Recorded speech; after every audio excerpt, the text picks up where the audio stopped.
तो देखते हैं यहाँ पे क्वेश्चन नंबर 55 में हमसे क्या पूछा गया है। Emission transition in the Paschen series and at orbit n equal to 3 and start from orbit n and can be represented as. तो यहाँ पे कैसे रिप्रेजेंट करना है वो हमें यहाँ पे दे रखा है, और हमें यहाँ पे क्या दे रखा है, एमिशन ट्रांजिशन दे रखा है। कौन सी सीरीज का, पैशन सीरीज का दे रखा है, और ऑर्बिट हमारे यहाँ पे कौन सा है, 3 है। हमें यहाँ पे क्या निकालना है, n की वैल्यू निकालनी है, और हमें यहाँ पे वेवलेंथ पहले से गिवन है जो कि हमारे यहाँ पे कितना है, 1285 नैनोमीटर। तो हमें यहाँ पे इस स्पेक्ट्रम का क्या निकालना है, रीजन निकालना है। तो हमें यहाँ पे स्पेक्ट्रम का रीजन निकालने के लिए हमें यहाँ पे क्या करना पड़ेगा, एन की वैल्यू फाइंड आउट करनी पड़ेगी। तो करते हैं यहाँ पे इसको सॉल्व। तो सबसे पहले यहाँ पे कैसे रिप्रेजेंट कर रखा है वो हम यहाँ पे लिख लेंगे। ये हमारे यहाँ पे क्या है, फ्रीक्वेंसी इक्वल टू 3.29 मल्टीप्लाई 10 की पावर यहाँ पे क्या है 15। इसके बाद ये क्या है हमारा 1/3 का स्क्वायर हमारे यहाँ पे 9 हो जाएगा, माइनस का 1/n स्क्वायर, ये हमारे किसमें, ब्रैकेट में। और हर्ट्ज मतलब ये हमारे यहाँ पे क्या हो जाएगा, हर्ट्ज लिख सकते हैं या पर सेकंड लिख सकते हैं। अब हमें यहाँ पे सबसे पहले क्या निकालनी पड़ेगी, फ्रीक्वेंसी निकालनी पड़ेगी। तो फ्रीक्वेंसी निकालने के लिए हमें यहाँ पे वेवलेंथ भी दे रखा है। तो वेवलेंथ हमें यहाँ पे कितना रखा है, 1285 नैनोमीटर दे रखा है। इसको हम यहाँ पे मीटर में कन्वर्ट कर लेंगे। तो ये हमारे यहाँ पे कितना हो जाएगा, 1285 मल्टीप्लाई 10 की पावर -9 मीटर हो जाएगा। अब हमें यहाँ पे निकालना क्या था, फ्रीक्वेंसी निकालनी थी। फ्रीक्वेंसी का फॉर्मूला हमारे यहाँ पे क्या होता है, speed of light upon wavelength होता है। स्पीड ऑफ लाइट का यहाँ पे वैल्यू जो होगी वो हमारे यहाँ पे क्या हो जाएगा, 3 मल्टीप्लाई 10 की पावर 8 मीटर पर सेकेंड। और वेवलेंथ हमें यहाँ पे क्या दे रखा है, 1285 मल्टीप्लाई 10 की पावर -9 मीटर हो जाएगी। मीटर से मीटर हमारा कैंसिल आउट, आंसर हमारा पर सेकंड में ही आना है। अब हमारे यहाँ पे क्या होगा, 10 की पावर -9 ऊपर जाएगी, तो ये हमारे यहाँ पे क्या होगा, पॉजिटिव का 9 हो जाएगा। तो 3 मल्टीप्लाई 10 की पावर 8 एंड यहाँ पे 9, तो कितना हो जाएगा, 10 की पावर 17 आ जाएगा, डिवाइडेड बाय 1285। अब हमें यहाँ पे क्या करना है, इसमें 3 जीरो निकाल लेने हैं। तो ये हमारे यहाँ पे कितना हो जाएगा, 3000 हो जाएगा। मल्टीप्लाई हमने यहाँ पे 3 जीरो निकाले, तो ये हमारे यहाँ पे क्या होगा, 3 पावर हमारी सब्ट्रैक्ट हो जाएगी। तो 10 की पावर 14 डिवाइडेड बाय यहाँ पे कितना आ जाएगा, 1285 आ जाएगा। अब मैं यहाँ पे क्या करता हूँ, इन दोनों को डिवाइड कर लेता हूँ। ये हमारे यहाँ पे कितना था, 3000 था। इसको हमें किससे डिवाइड करना पड़ेगा, 1285 से करना पड़ेगा। तो सबसे पहले मैं यहाँ पे 2 से कर लेता हूँ। ये हमारा कितना हो जाएगा, 5 टू 10 का 0, 1 कैरी गया, 8 टू 16 एंड यहाँ पे 17। इसके बाद यहाँ पे क्या होगा, 1 कैरी जाएगा, 2 टू 4 एंड 5 एंड 2 1 2। तो ये हमारे कितना आ जाएगा, 0।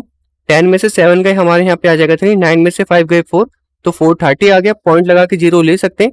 इसके बाद हमें यहाँ पे किससे करना पड़ेगा, 3 से करना पड़ेगा।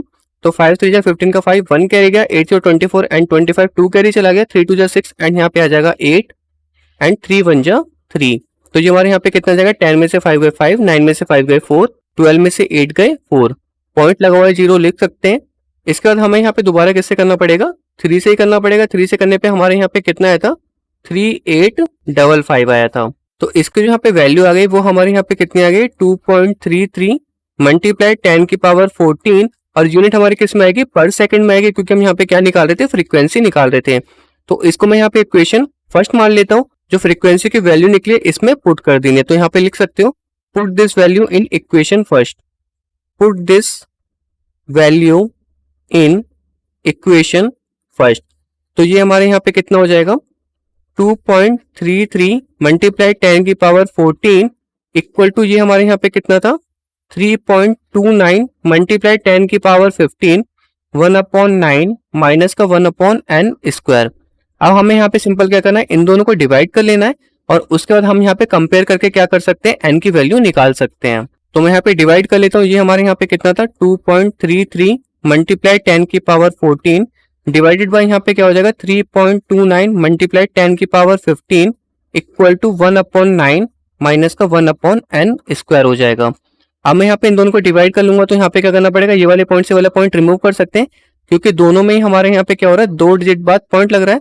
इसके बाद हम यहाँ पे दोनों को डिवाइड कर लेते हैं। तो डिवाइड करने के लिए मैं यहाँ पे साइड वाला इसको रफ कर लेता हूँ। तो ये हमारे यहाँ पे कितना था, 233। इसको हमें किससे डिवाइड करना है, 329 से करना है। तो हम यहाँ पे पॉइंट लगा के 0 लिख सकते हैं। इसके बाद हमें यहाँ पे किससे करना पड़ेगा, 7 से करना पड़ेगा। तो 7 9 63 का 3, 6 कैरी चला गया, 7 2 14 एंड यहाँ पे आ जाएगा 20, 2 कैरी चला गया, 7 3 21 एंड यहाँ पे आ जाएगा 23। तो ये हमारे यहाँ पे कितना बचेगा, 27 बचेगा यहाँ पे। तो जो हमारा आंसर है वो हमारे यहाँ पे कितना आ गया, 0.7 आ गया। तो मैं यहाँ पे लिख सकता हूँ 0.7। ये पावर हमारे यहाँ पे क्या है, 10 की पावर 14 है, नीचे हमारे यहाँ पे क्या है, 10 की पावर 15 है। तो ये ऊपर जाएगा, तो ये हमारा कितना हो जाएगा, 14 माइनस 15। तो यहाँ पे कितना बचेगा, 10 की पावर -1 बचेगा। इसको भी हम यहाँ पे सॉल्व कर लेते हैं। ये हमारे यहाँ पे क्या हो जाएगा 9n² और यहाँ पे कितना बचेगा हमारा n² एंड यहाँ पे बचेगा माइनस का 9। ये 9 हमारे यहाँ पे क्या होगा ऊपर जाके मल्टीप्लाई हो जाएगा। तो यहाँ पे कितना था 0.7 था, 10 के पावर -1 से मल्टीप्लाई करेंगे तो ये हमारे यहाँ पे कितना हो जाएगा 0.07 आ जाएगा। इसको हमें 9 से मल्टीप्लाई करना है तो ये हमारे यहाँ पे कितना आ जाएगा 63 आ जाएगा। तो 0.63 आ जाएगा। तो मैं यहाँ पे लिख लेता हूँ 0.63 इक्वल टू, तो ये हमारे यहाँ पे कितना बचेगा n² माइनस का 9 एंड ये हमारे यहाँ पे कितना आ जाएगा n² आ जाएगा। अब हम यहाँ पे क्या करेंगे, इसको डिवाइड करके जो यहाँ पे वैल्यू बचेगी इसको हम यहाँ पे लेफ्ट साइड ले जाएंगे। तो ये हमारे कितना आ जाएगा 0.63 equal to n² upon n² minus का 9 अपॉन n²। इसको हम यहाँ पे इस तरीके से लिख सकते हैं।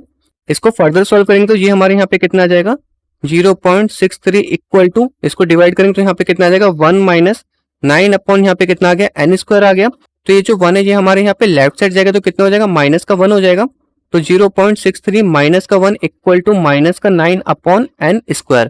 तो ये हमारे यहाँ पे कितना आ जाएगा माइनस का 0.37 आ जाएगा, क्योंकि हमें यहाँ पे क्या करना है 1.00 सब्ट्रैक्ट करना है किससे 0.63 से। तो ये हमारे यहाँ पे कितना आ जाएगा 10 में से 3 गए 7 एंड यहाँ पे 9 में से 6 गए 3। तो 0.37 हमारे किस में आएगा माइनस में आएगा, क्योंकि हम यहाँ पे 0.63 में 1 को सब्ट्रैक्ट कर रहे हैं। तो ये हमारा माइनस का 0.37 माइनस का 9 अपॉन n²। तो माइनस माइनस आपस में पॉजिटिव हो जाएगा एंड ये हमारे यहाँ पे क्या हो जाएगा n² ऊपर चला जाएगा 9 अपॉन 0.37 हो जाएगा। तो पॉइंट हटाने के लिए मैं यहाँ पे क्या कर सकता हूँ 10 की पावर -2 से मल्टीप्लाई कर देता हूँ एंड ये पावर हमारी यहाँ पे ऊपर जाएगी तो कितना हो जाएगा n² इक्वल टू 9 ऊपर जाएगी तो 10 का स्क्वायर हो जाएगा। तो 10 का स्क्वायर मतलब यहाँ पे 100 होता है। तो ये हमारे यहाँ पे 900 हो जाएगा, नीचे कितना आ जाएगा 37 आ जाएगा। तो सिंपल हम यहाँ पे डिवाइड कर लेते हैं। 900 को किससे डिवाइड करना है, हमें यहाँ पे 37 से करना है। तो सबसे पहले हम यहाँ पे 2 से कर लेते हैं। तो ये हमारे कितना हो जाएगा 7 2 14 का 4, 1 कैरी चला गया, 3 2 6 एंड यहाँ पे आ जाएगा 7। तो ये हमारे यहाँ पे कितना बचेगा 6 एंड ये हमारे यहाँ पे 8 में 7 गए 1, यहाँ से हम 0 लिख सकते हैं। इसके बाद हमें यहाँ पे किससे करना पड़ेगा 4 से करना पड़ेगा। तो 7 4 यहाँ पे कितना आ जाएगा 28, 2 कैरी चला गया, 4 3 12 एंड यहाँ पे आ जाएगा 14। तो ये हमारे यहाँ पे कितना बचेगा 10 में से 8 गए 2 एंड यहाँ पे बचेगा 1। पॉइंट लगा के हम यहाँ पे 0 लिख सकते हैं। इसके बाद हमें यहाँ पे किससे करना पड़ेगा 3 से करना पड़ेगा। 7 3 21 का 1 आ जाएगा, 2 कैरी चला गया, 3 3 9 एंड यहाँ पे कितना आ जाएगा 11 आ जाएगा। तो यहाँ पे हमारे कितना बचेगा 9 बचेगा। तो ये हमारे यहाँ पे कितना आ रहा है 24.3 आ रहा है। तो अप्रोक्स में हम यहाँ पे इसको 25 लिख सकते हैं। तो जो हमारे यहाँ पे n² की वैल्यू आई वो हमारे यहाँ पे कितनी आ जाएगी 25 आ जाएगी। तो यहाँ पे n² है तो हमें यहाँ पे n की वैल्यू निकालनी पड़ेगी। तो ये हमारी कितनी आ जाएगी √25 और √25 की वैल्यू हमारी यहाँ पे कितनी होती है 5 होती है। तो n की वैल्यू हमारे यहाँ पे क्या आ गई 5 आ गई। तो अब हम यहाँ पे इसका रीजन बता सकते हैं। जब हमारे यहाँ पे n की वैल्यू 5 आएगी तो ये हमारा कौन से रीजन में आएगा इंफ्रारेड रीजन में आएगा। तो मैं यहाँ पे लिख देता हूँ इसका जो हमारे यहाँ पे रीजन होगा वो हमारे यहाँ पे क्या होगा इंफ्रारेड रीजन होगा। ये हमारे यहाँ पे किस में आ जाएगा इंफ्रारेड रीजन में आ जाएगा। तो होप आपको इस क्वेश्चन का आंसर समझ में आ गया होगा। अब हम चलते हैं अपने नेक्स्ट क्वेश्चन की तरफ।